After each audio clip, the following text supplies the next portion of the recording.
melody. If you feel like making sounds, make it. If it happens. If it doesn't happen, it doesn't happen.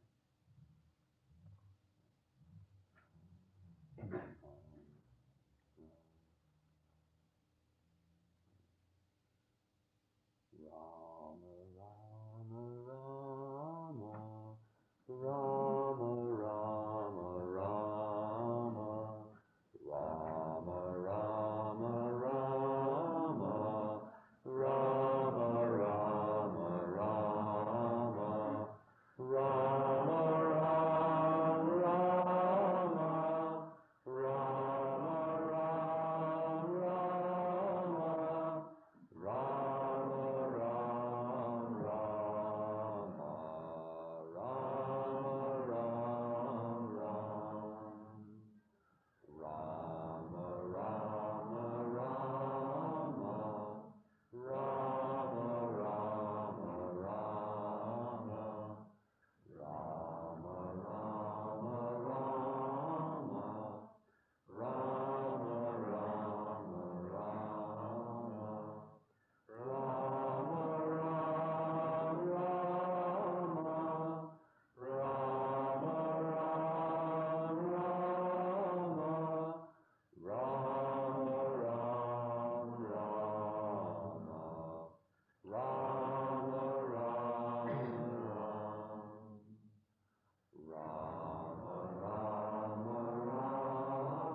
Om Sri Ram, Jai Ram, Jai Jai Ram.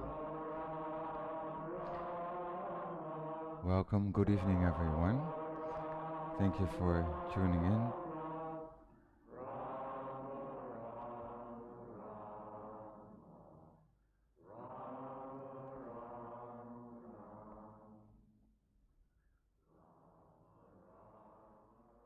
And come sit comfortably, or perhaps lay down.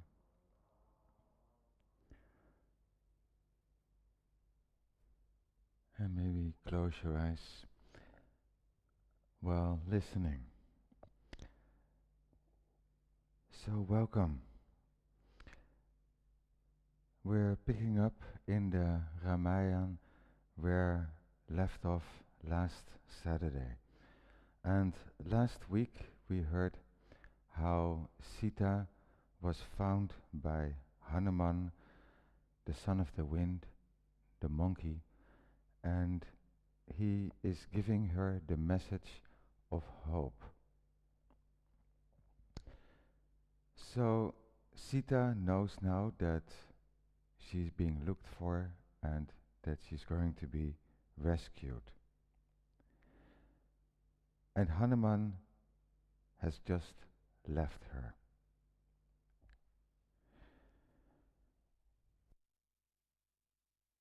Hanuman was so angry at the way that Sita was being treated that he decided to teach Ravana a lesson before he left.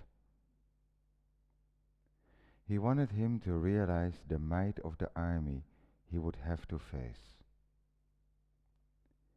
He thought of a method to rouse the attention of the Rakshasa king and decided that the best way would be to destroy his garden, which was obviously one of his favorites, the Ashoka garden.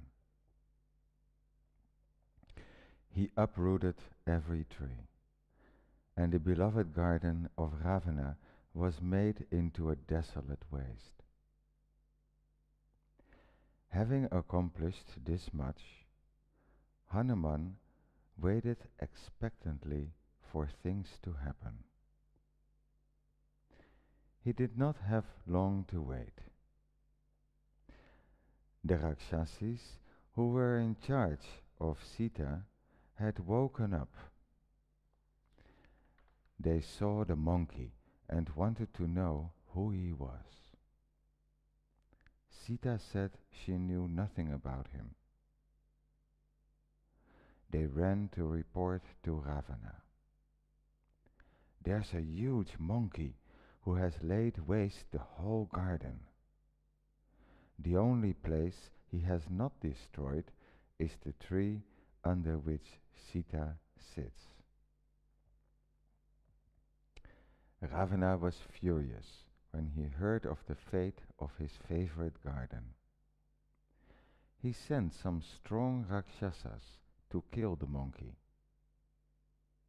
Hanuman was delighted. He had been waiting for an opportunity to show his strength. They surrounded him and tried to beat him. But he grew in size and said, I am Hanuman, the servant of Lord Rama. Not 1,000 Ravanas are capable of withstanding my powers. I will return only after devastating Lanka. Pulling up a pillar, he beat and killed all the Rakshasas who had come to subdue him. This was reported to Ravana, who found it very difficult to believe. He then summoned his eldest son, Meghanath, who was also known as Indrajit, after he had defeated Indra, the king of the gods in battle. Ravana told Indrajit to go and punish the monkey. He feared that there was something unusual about him, and the army could not handle the situation. Indrajit was an invincible warrior and set out with delight. He hurled missile after missile at Hanuman, who avoided them with great pleasure. Indrajit was amazed at the monkey's powers and realized that it was impossible to kill him. So he decided to invoke a divine missile which would paralyze him. The impact of this celestial astra, called the Nagapasa, knocked out Hanuman and made him feel as if he was bound. He recovered immediately, but decided that it would be good to pretend to be senseless, so that he would be taken into the presence of Ravana. He was tied up with ropes and dragged before the demon king. Hanuman was kicked and pulled into the hole where Ravana was. Hanuman had to admit that he was indeed a magnificent personality. His green eyes were gleaming with strange lights and looked piercingly at Hanuman. For a few minutes, Hanuman was dazzled by his charisma and could not help but gaze admiringly at him. He thought to himself that if Ravana had only been a righteous person, he could easily have been the king of gods. So glorious was his personality. Ravana looked deep into the eyes of the monkey, and some unknown fear overcame him. He remembered the incident long ago when Shiva's bull, Nandi, had cursed Ravana that he would suffer defeat when Shiva himself came in the form of a monkey. For a moment, Ravana thought that this was the time foretold, and then he dismissed the incident as of no concern and asked the monkey about his purpose in coming to Lanka. Hanuman said, "O king, I have come here as a messenger of Sri Rama, whose wife Sita has been abducted by you. No one who has wronged Rama will escape death. Decide to act according to Dharma, and then perhaps you will be allowed to go free. Restore Sita to her rightful husband. My strength alone is enough to destroy the whole of Lanka. What then if Rama comes? Sita is like the noose of death which you have placed securely around your neck. Rama's anger is deadly. Your duty is to protect your people. Think well about what I have said and then act." Ravana's anger was mounting with every word uttered by Hanuman. He could hardly contain himself till the end of the talk, and roared to the guards to kill the monkey. Ravana's wise brother, Bibhishana, now intervened and said, "My lord, Please consider before you put this monkey to death. I admit he has done a lot of damage, but remember he is a messenger, and it is against all rules to execute a messenger. Ravana was in no mood to listen to such wise counsel and ordered that Hanuman should be killed immediately. Again, Bibhishana said, "The rules are very clear on this point. A messenger should not be put to death. You can shave off his hair or whip him, but you cannot kill him." At last, Ravana was convinced and said, "Bibhishana, you may be right that a messenger shouldn't be killed, but I have to punish this monkey somehow. The tail is a monkey's dearest treasure. So, let his tail be lighted and let him be dragged through the streets of Lanka and thus provide a joyous spectacle to the citizens." The Rakshasas were delighted at the order. "Kill him! Roast him!" They fell on his tail with glee and started to wrap it around with cloth, dipped in oil. But the more they tied, the longer grew the tail. They had to bring cloth from all the shops in Lanka, and still it wasn't enough. Hanuman's tail was encircling the city of Lanka about 10 times. The confused demons ran around in circles, trying to wrap cloth around the tail, and still the tail grew and grew. At last, Hanuman took pity on them and allowed them to finish their job. After having wrapped the immense tail with cloth, they dipped it in oil and set fire to it. Everyone ran out of their houses to watch the spectacle. Hanuman allowed them to bind him tightly and to drag him through the streets of Lanka, which he had seen only during the night.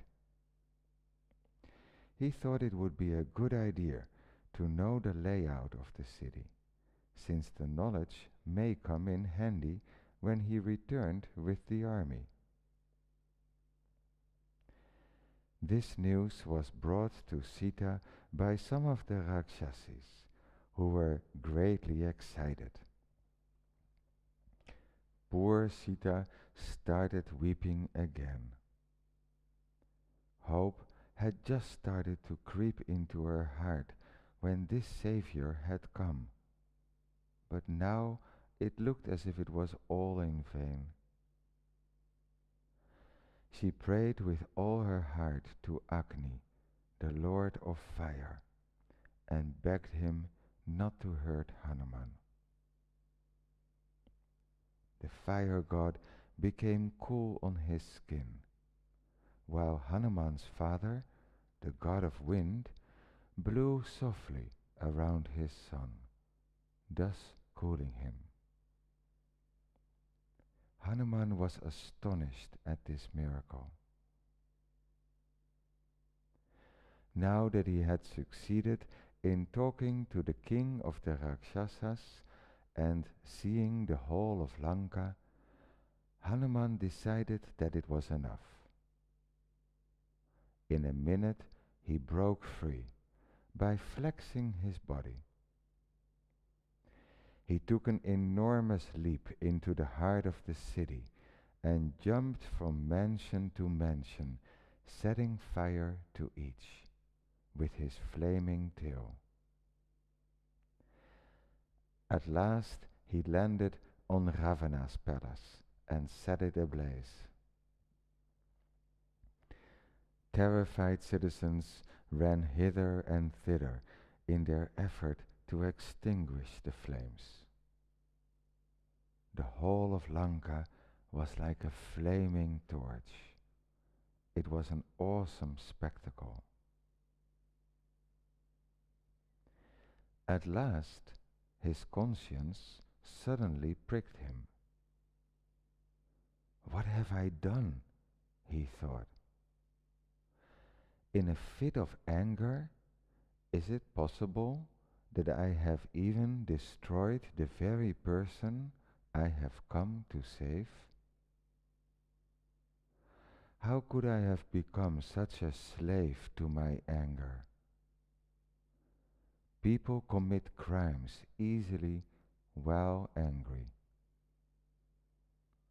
The truly great man is he who can control his wrath. If I have killed Sita, it means I have killed my master also.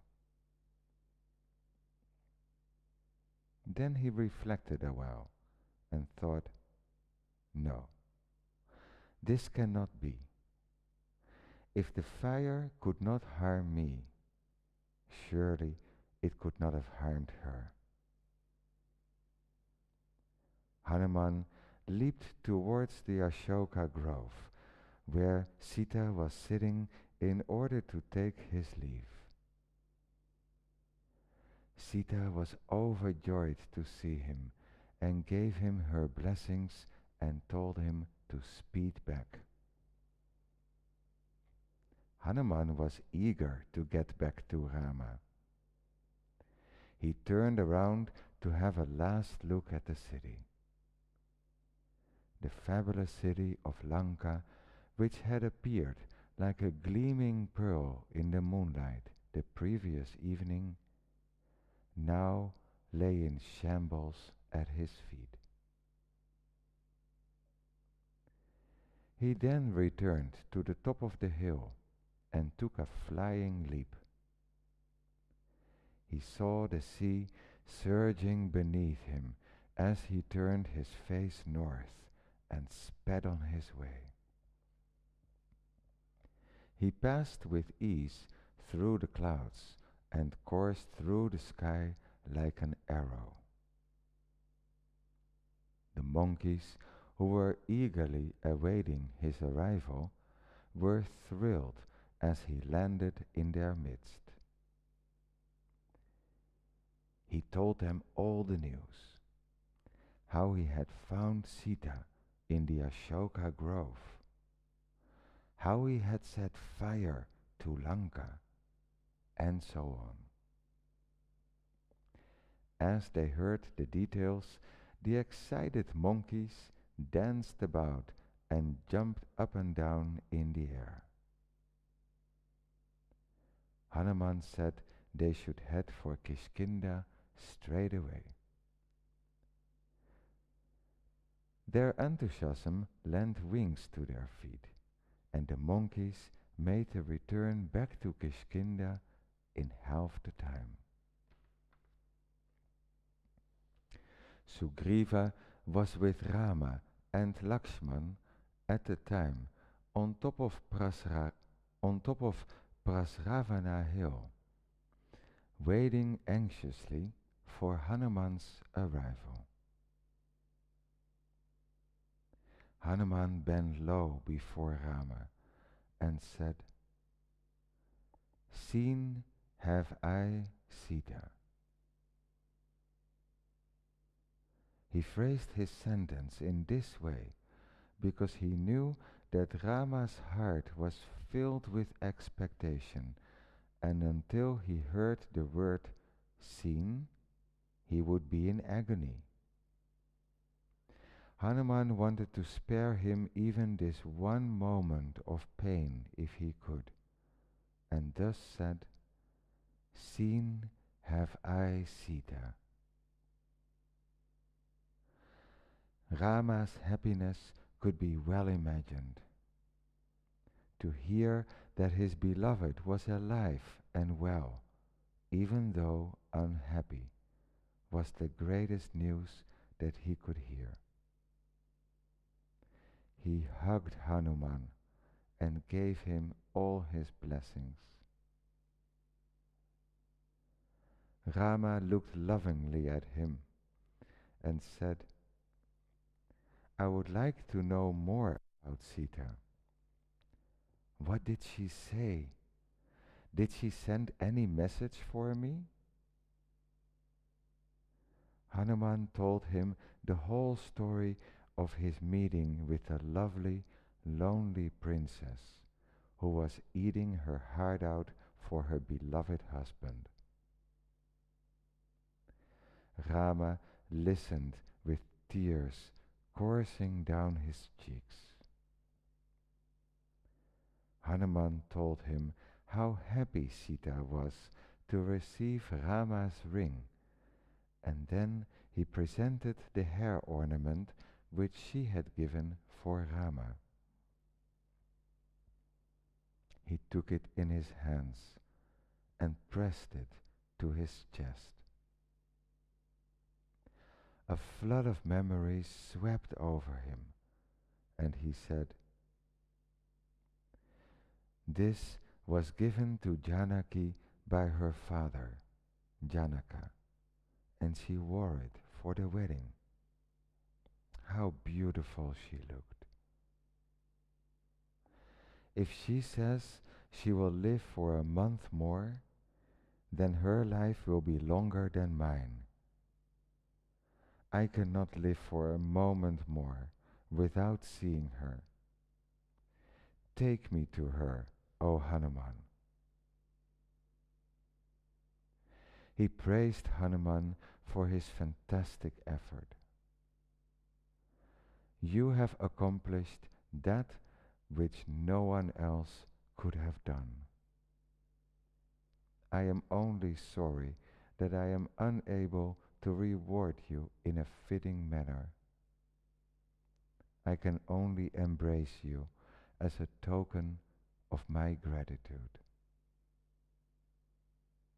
With these words, Rama enfolded Hanuman in his firm clasp and pressed him to his bosom, while everyone looked on with pleasure.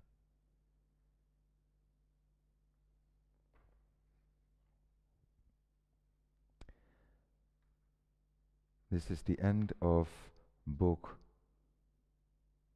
5, Sundara Kanda, the Book of Beauty.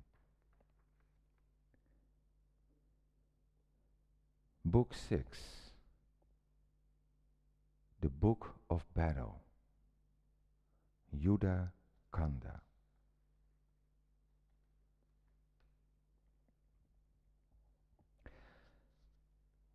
Now that Sita had been found, Rama's next worry was how best they could invade the island and rescue her. Hanuman recounted every detail of the city and its barricades, which he had discovered. He concluded, "Lanka is an exquisite city, built on a hill. It is surrounded by a golden wall studded with gems. It has 4 massive gates with iron bars. 4 drawbridges are there, one in front of each gate, all fiercely guarded by the Rakshasas. Ravana has fire-spewing machines and catapults which are capable of hurling enormous rocks to great distances. He is always alert. It is almost impossible to enter, but do not fear. I am sure we can do it." Rama was pleased with this account and said, I am sure we can destroy Lanka. Sugriva, give orders to march immediately. The time is right. Let Nila take one section of the army and advance along a way which has fruits and roots. Let him be on his guard against the Rakshasas, who may try to poison the water tanks and trouble us in many ways. They are sure to do this when they come to hear of our march. Let Hanuman carry me on his shoulder, and Angada carry Lakshman, so that we can move faster. Let the army be divided into sections, each led by one mighty warrior. Sugriva did as commanded, and the army lost no time in advancing. There was great excitement amidst the monkeys, who leaped from tree to tree, shouting and waving their tails. They were all in high spirit. Mile after mile they covered effortlessly, until they reached the southern ocean. Rama ascended the hill from which Hanuman had jumped, and looked at the broad expanse of water below him. Coming down, he decided to camp in the forest below the hill and plan their campaign. Thousands and thousands of monkeys arrived and camped on the shore. In fact, they appeared like another sea. They stared fascinated at the storm-lashed waves of the ocean and wondered how they could cross it. Rama sat apart with Lakshman and said, "O Lakshman, my heart is heavy when I see this ocean. Time is running short. Sita has sent word that she will not be able to live for longer than 2 months, out of which 1 month is already over. What shall we do? Now that I know where she is, I am on fire to see her. I long for her."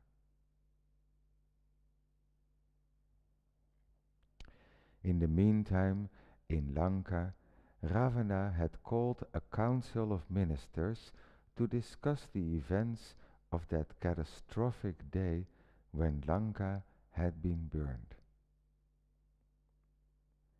He was quite disturbed to find that a mere monkey could have destroyed in a few hours a city which had been built up with years of effort. His spies had informed him about the approach of the monkey army. He felt sure that Rama would succeed in crossing the sea. He thought to ask the opinion of all the wise men of his assembly. Unfortunately, all they knew was to bolster up his already bloated ego. "Your Majesty," they said, "there is no one in the whole of the 3 worlds who doesn't tremble at the very mention of your name. Why should you fear Rama? His army is only composed of monkeys and bears. How can it be compared to your army? Your son, Indrajit, can easily defeat this monkey army of Rama, single-handed, without the help of the army. These words of comfort made Ravana very confident and happy. The only one who spoke against his wishes was his own brother Bibhishana. We should never underestimate an enemy. How has Rama offended you? You are the one who stole his wife and are keeping her here against her will. Lusting after another man's wife will lead to unhappiness. Sita will be the cause of untold misery for you and for your people. Take my advice and return Sita to Rama. If you do not act immediately, great danger will befall us. I have dared to advise you, because you are my brother, and I have great love for you. We would all like to live in peace and harmony, so please take my advice. Ravana did not say a word and dismissed the council. Next morning, Bibhishana went to his brother's chamber and bowed before him. He was a gentle and noble soul, totally unlike his brother. Again, he tried to reason with his brother and make him realize the effects of his folly. Blinded by his lust for Sita, Ravana was in no mood to listen to these well-meant words and replied harshly, "We have nothing to fear from anybody. You may go, Bibhishana. I don't need the advice of cowards."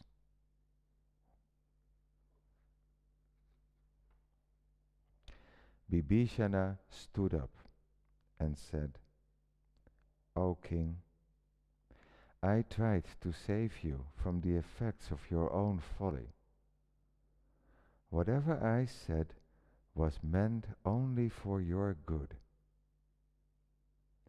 It is always easy to find people who will try to please you with honeyed words, but there are very few who will dare to tell a king the truth to his face.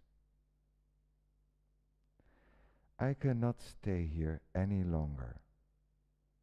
I wanted to help you, but when death is approaching, a man will be deaf to the words of well-wishers." So saying, Bibhishana departed to the other shore, to Rama's camp, along with 4 friends.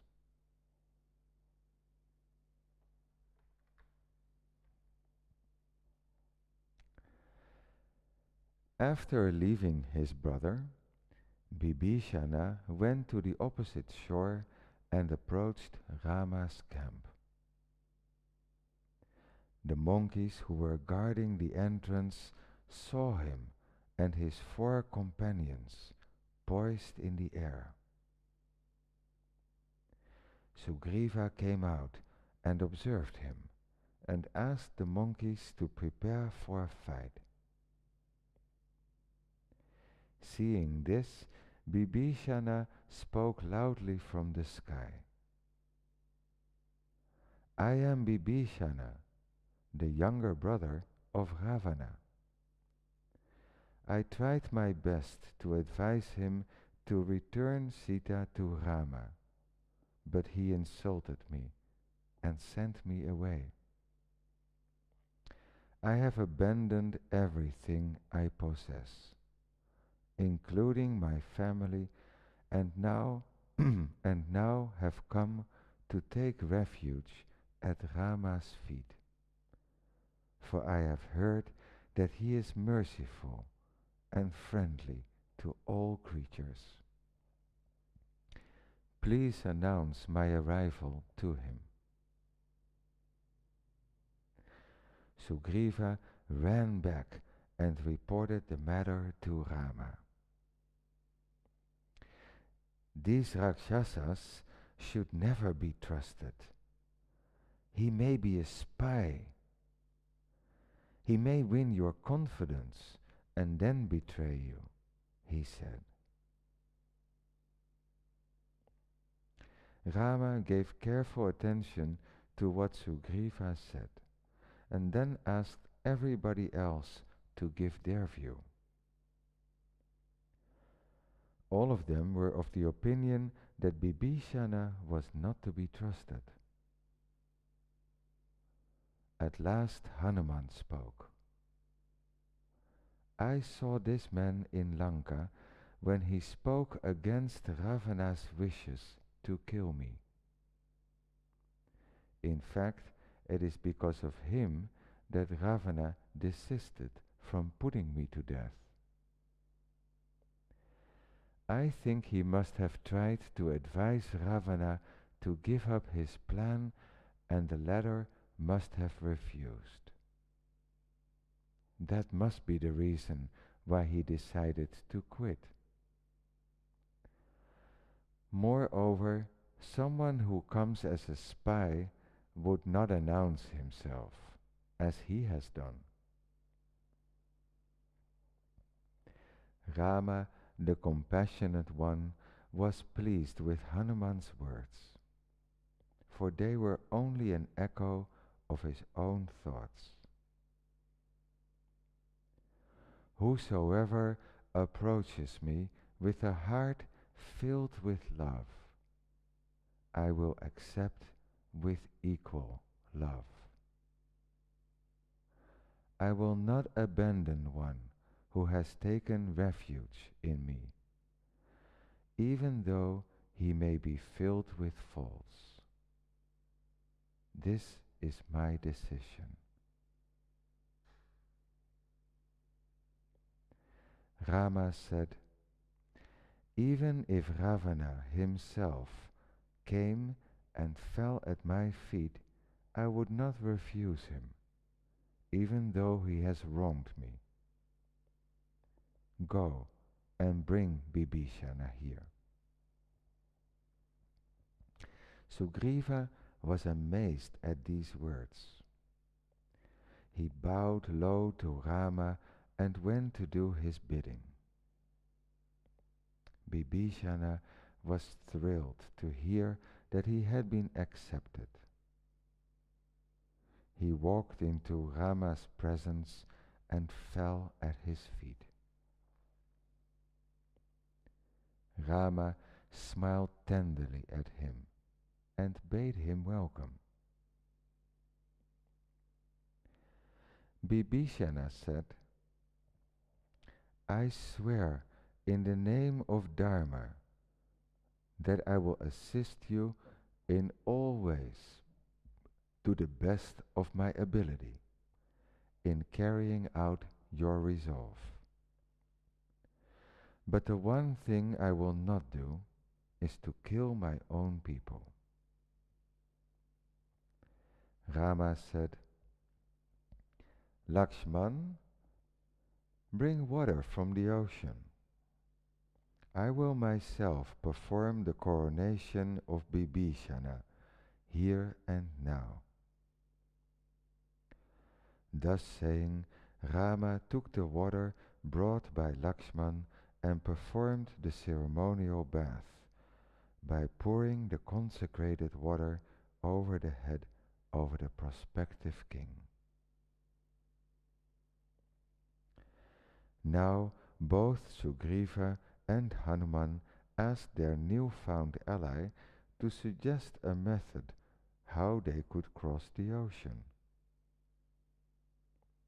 Bibhishana suggested that the Lord of the Ocean would surely comply with the wishes of Rama if he requested him. Rama decided to fast. He lay on a mat of darba grass in front of the ocean and meditated. 3 days and 3 nights passed without any response from the Lord of the Ocean.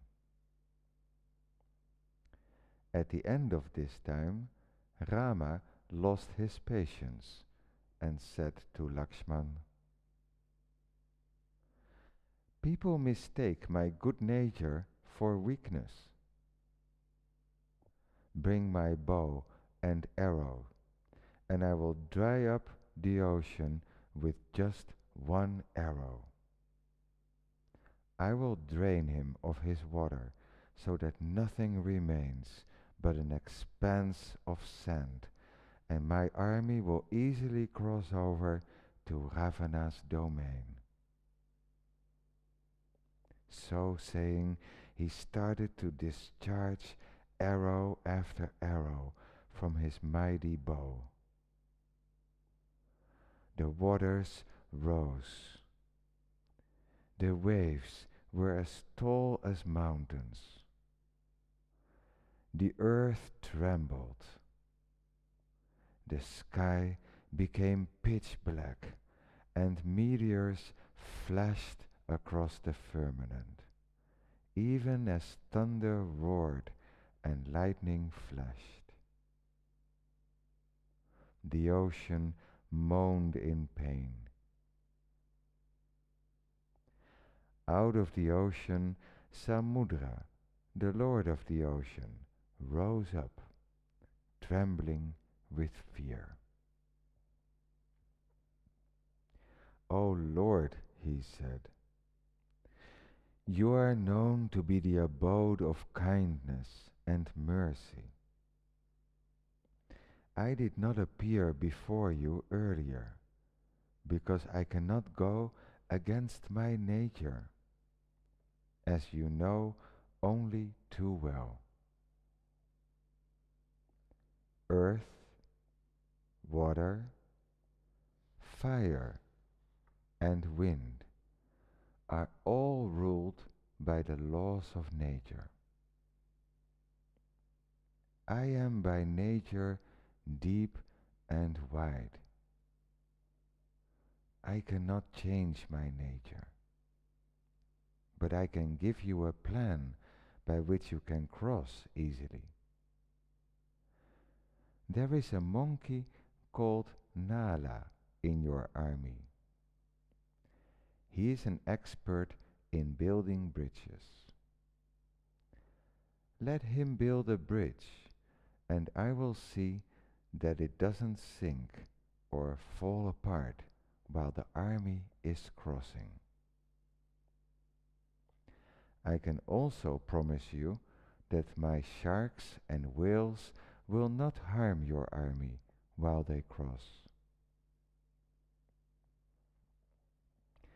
Rama called Nala, who immediately agreed to construct the bridge. Before starting the construction, Rama made a beautiful linga of Lord Shiva with sand and worshipped it, and asked Shiva to bless him with success. The place where Rama installed the lingam is known as Rameswaram, and it is a famous place of worship even to this day. Ordered by Nala, the monkeys scurried around, collecting material for the construction. They uprooted trees and brought huge boulders. Rocks as large as hills were carried on their willing shoulders. Hanuman also joined and repeated the magic mantra of Rama over every stone and boulder, and the work went on with great speed and enthusiasm. The bridge was 100 leagues long and 10 wide. 1/5 was built the first day, and whole construction was over in 5 days. Rama and Lakshman sat on the shore and watched the work.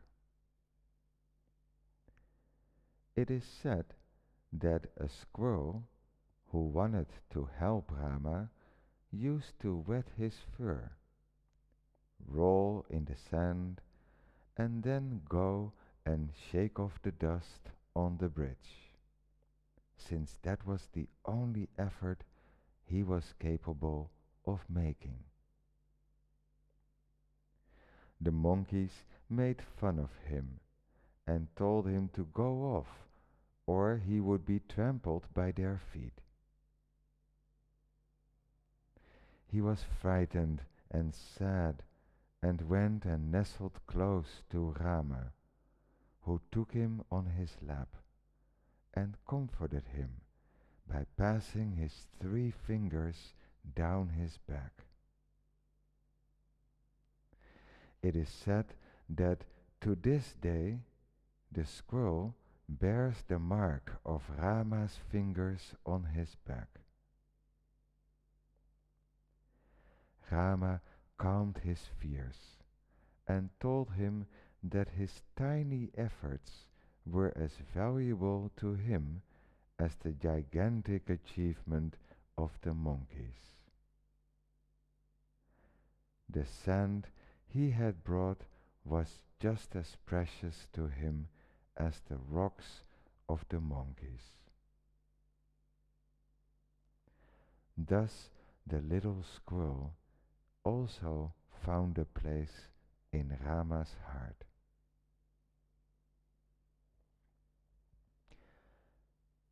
At last the causeway was completed.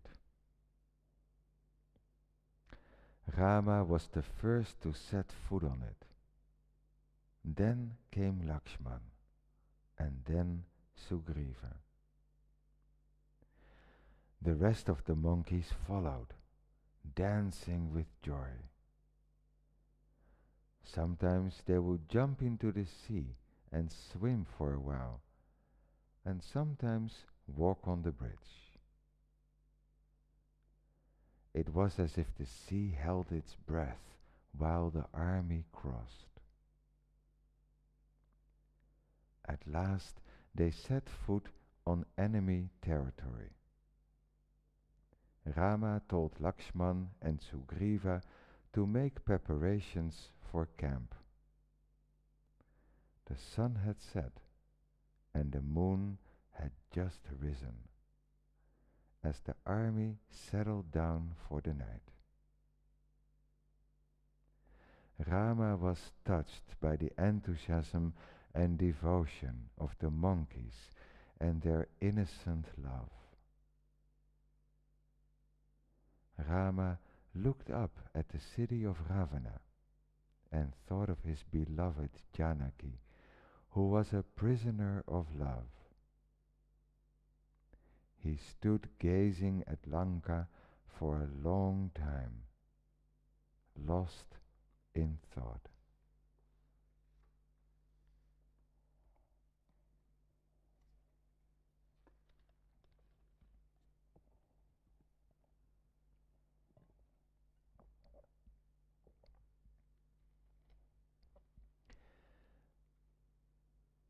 Ravana was furious.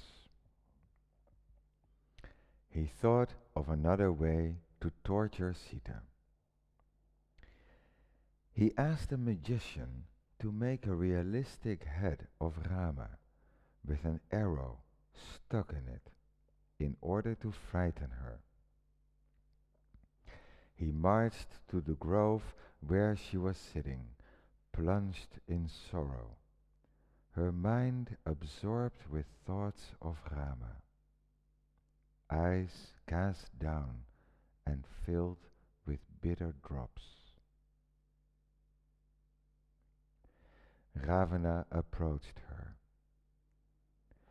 It is high time you forgot that useless husband of yours, O Sita, for I am sorry to tell you that he is no more.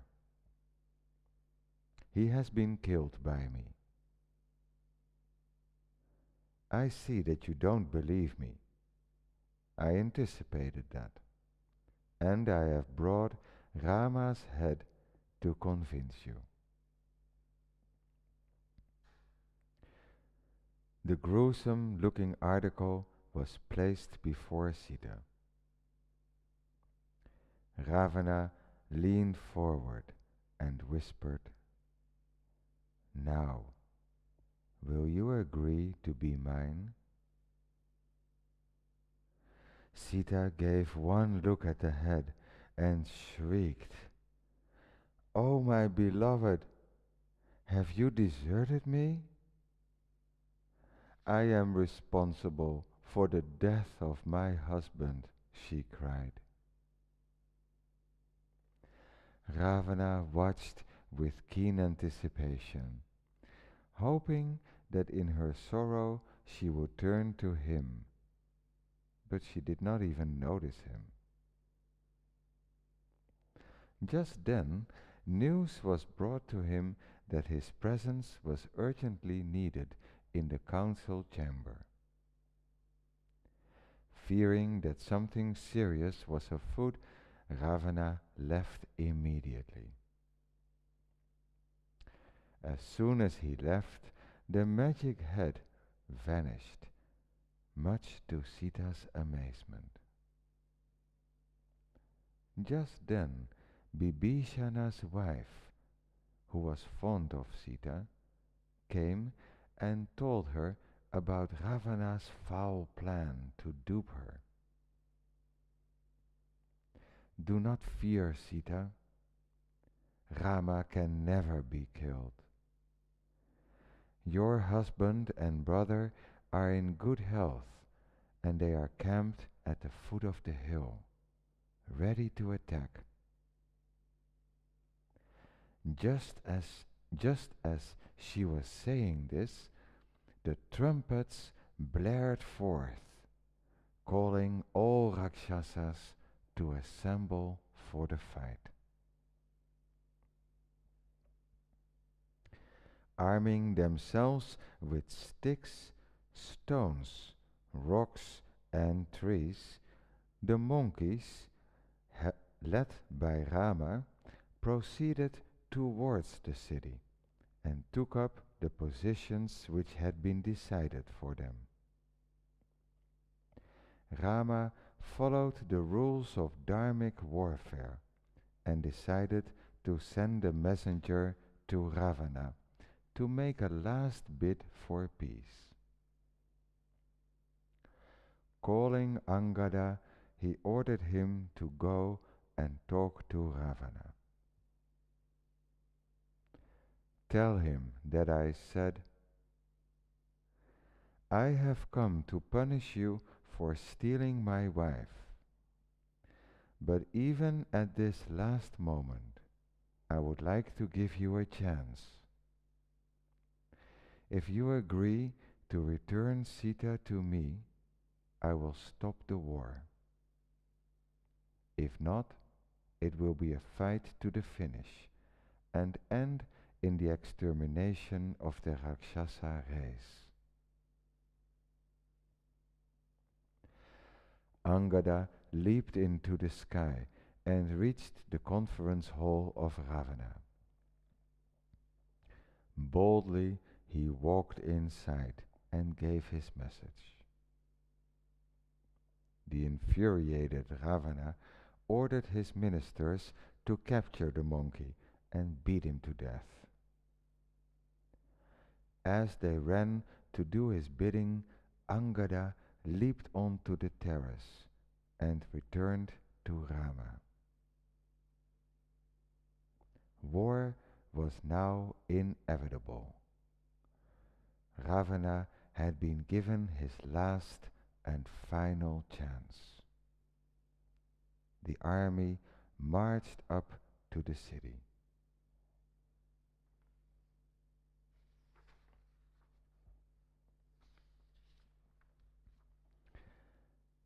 And there's a great fight for days going on.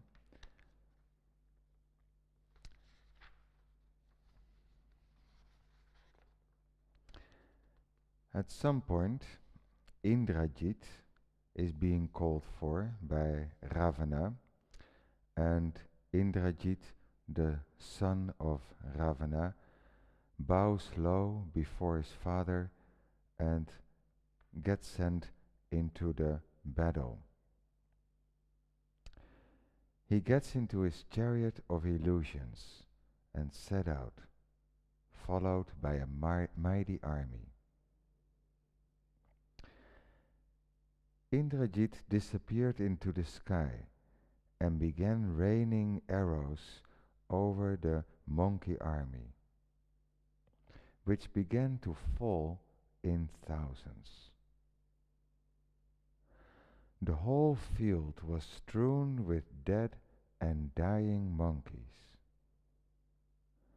Most of the time they could not even see where he was, since he was an expert in the art of illusory warfare.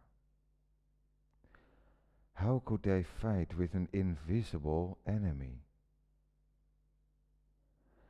One by one, all the great Vanara heroes, except for Hanuman and Jambavan, were killed. At last, even Rama and Lakshman succumbed to Indrajit's fatal arrows. Indrajit went back well pleased with his day's work. After a long time, Bibhishana regained consciousness and painfully dragged himself to Jambavan and asked him what they should do now.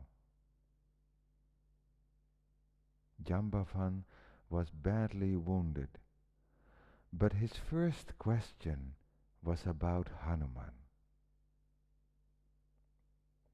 When he heard that Hanuman was fine, he said, "Now there is nothing to worry." Calling Hanuman, he said, "O Hanuman, you are the only one who can save the lives of the brothers, as well as the lives of all the Vanaras. Go immediately to the golden peak on the mountain called Himavan, which is rich in herbs, and bring back the 4 magic herbs. One will bring the dead back to life. Another will heal all wounds, and the other 2 will reset fractured bones and give a glow to the skin." Hanuman grew in size and flew off to the sky with his face turned to the north. Flying smoothly, he soon reached the peak spoken of by Jambavan. But search as he could, he did not find the herbs which he was looking for. Hanuman was quite fed up and decided to take the entire mountain. He uprooted it and sailed across the sky with the peak in his hands, and soon reached Lanka. But there was no place to put it down, so he flew close to the battlefield. The air was filled with the intoxicating perfume of the magic herbs, and Rama and Lakshman woke up as if from sleep. The rest of the monkeys who had succumbed to Indrajit's magic weapons also woke up as if from sleep after inhaling the fragrance of the herbs. All of them appeared to be in better condition now than they had been before they fell. Hanuman returned the peak to its original place in the Himalayas and returned to Rama.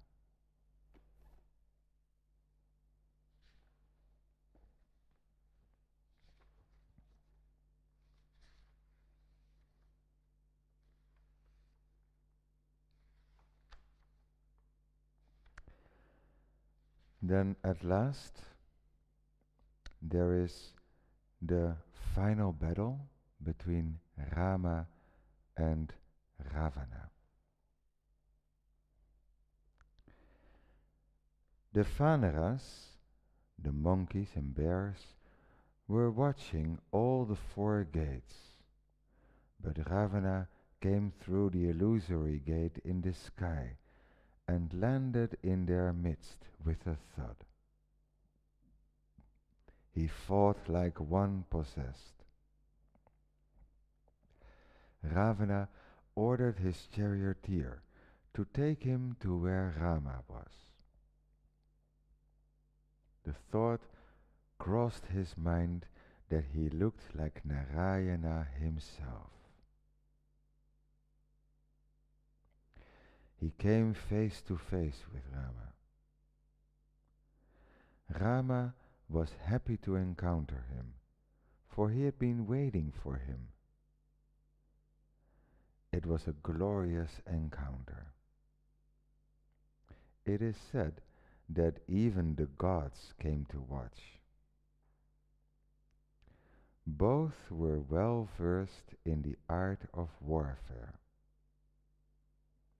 The rest of the army stopped all their individual fights and came to watch.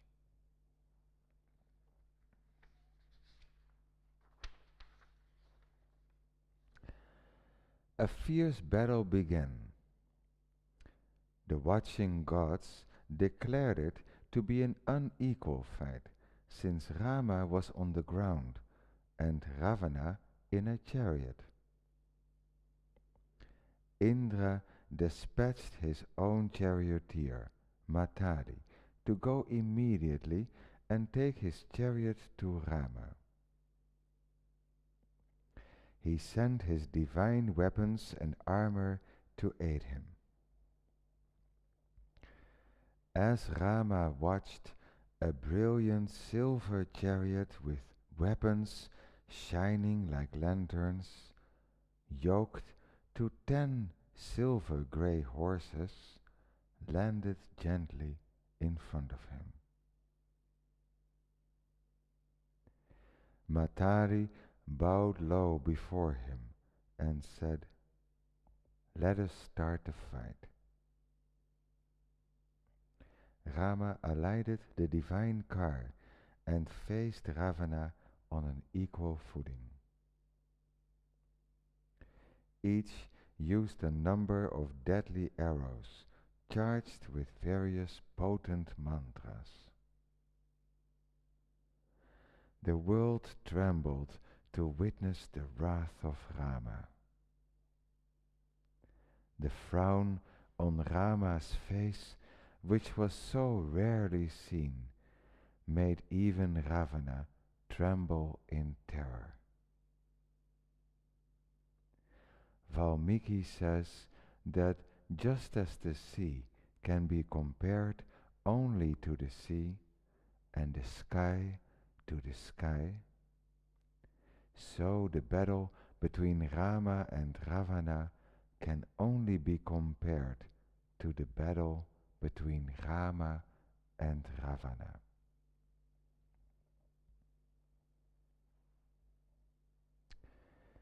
Ravana was finally beginning to be unnerved by Rama's unflagging enthusiasm. Rama, on the other hand, was starting to feel worried, though his face remained calm and a continuous stream of arrows kept flying out of his bow. Thus they struggled through that day, thus they struggled through that day and night without any rest, until at last Matali, Indra's charioteer, spoke to the prince. "My lord," he said, "remember who you are. Ravana's moment of death has come. Dispatch the Brahmastra and kill him. Do not aim at his head, but at his chest." When he looked at Ravana's heart, it is said that Rama saw Sita mirrored within, and inside the heart of Sita he saw himself enshrined. He was in a dilemma. What could he do? He waited for the split second when Ravana forgot Sita in his anger against Rama, and at that psychological moment sent his golden-tipped arrow straight at Ravana's heart. It was the most powerful weapon known to man or God, and very few human beings were initiated into its mysteries. For its power was so great that no one who had not learned to control himself could use it. The arrow was made of the essence of all the elements, flaming like the fire of universal destruction, and as fatal as the end of time.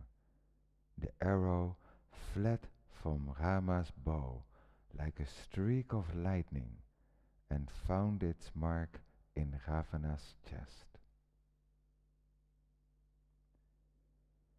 His body, full of splendor, fell like a thunderbolt from the chariot as soon as he was struck. A shower of flowers streamed from the sky, and the sun came out from behind the clouds. Ravana's life was fast ebbing away. The mighty king of the Rakshasas, who had ruled the entire world with the might of his arms alone, now lay dead on the battlefield. He who had terrified the whole world and thus earned the name Ravana had been killed, as had been prophesied. Though he had been a great hero, because of his lust for a woman, he now lay dead. Even in death, he had not lost his splendor. Dazzling as a fallen sun, he was glorious even in death. News spread like wildfire to Lanka. Mandodari, the foremost queen of Ravana, mother of the brave Indrajit, now came running to the battlefield, her face wet with tears. How is it possible for a mortal to have killed you? This Rama must be divine. I know now who Rama is. He is Lord Narayana himself, the Supreme Soul. He has assumed the garb of an ordinary mortal for the purpose of saving the world, and the gods themselves have assumed the forms of these monkeys. My Lord, it is Narayana who has killed you, not a human being. Once upon a time, you performed a lot of austerities with your senses under perfect control. And now, those senses, like untamed horses, have dragged you to your death. You brought death to yourself the day you brought Sita to Lanka. Sita will now be reunited with her Lord and will live happily, while I will be plunged into sorrow without you. Mandodari fainted over the body of her husband, and the other women had to carry her away. Again and again she ran back to have a last look at her husband's beloved face, which she would never see again. Rama told Bibhishana to set about the task of cremating Ravana.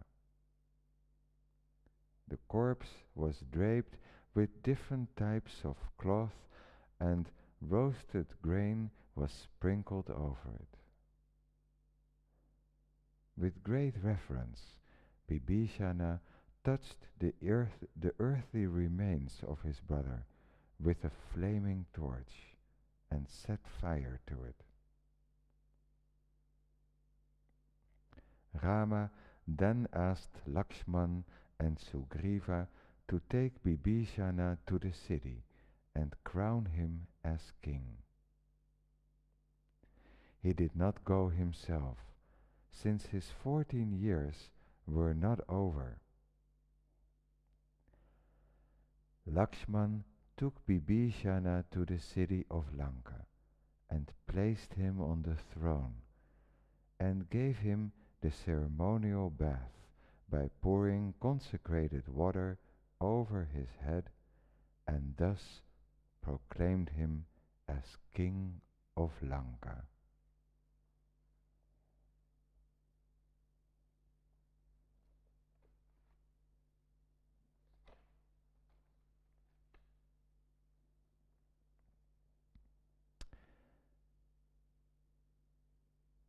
This is where it ends today. Next time is the last time. It will be the conclusion of the story. And of course it seems that the story is pretty much concluded, but there's an interesting twist to the story. So Rama has just defeated Ravana, and Bibhishana is now the new king of Lanka. Have a beautiful evening. Thank you for listening. Om Shri Ram, Jai Ram, Jai Jai Ram.